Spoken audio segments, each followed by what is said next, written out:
This is John Wilson, the national spokesman for the Freedom Union of Australia. It is Thursday, the 28th of November, 2024, and tonight I'm joined by my great colleague, Mr. Jason Strong, and we're going to be talking through with you some of the interesting aspects of this international law and what it means to you. Jason, good evening. Let me welcome you to the program, first of all. Good evening, John. How are you?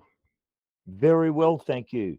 Now, Jason, tonight we're going to cover taxation. Okay, this is very, very interesting. I'm going to give you an overview, Jason, and if you could come in with the receipts, okay, if you can, because I know that you make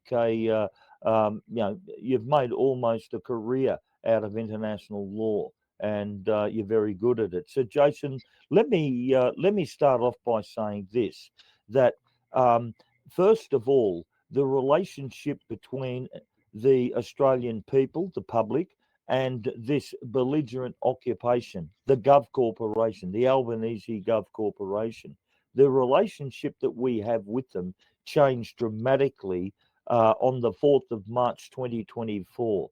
That's all due to the Australian GovCorp, right, being charged, if you like, and prosecuted by the International Criminal Court for war crimes.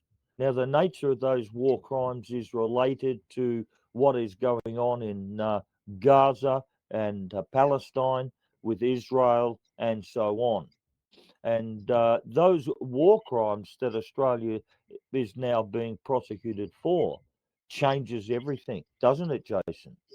Yeah, well, Israel's pretty much been prosecuted, and there's arrest warrants out for their leader in Israel. I guess it's yet to happen to the Australian leaders, but they have been referred to by the certain lawyers down in Sydney, I believe. So it probably isn't too long, because it's the same sort of funding of terrorism. It's the same genocide. And after 45, it's illegal to be an aggressor, and the Rome Statute has 124 signatories, Australia being one. And I was asked today, what was ratified, and by a friend, and I had to tell him that the Commonwealth, particularly Australia, signs a lot of conventions and treaties, and they're pretty much in on everything. And I think it was 95 where they signed on to the Rome Statute, and then they have to pull their law into domestic law. Now that is including the we're just pulling it up before is it the Crimes Act? Let me have. Yeah, let's be clear here, Jason. Okay, let's get this nice and clear for everybody. Okay.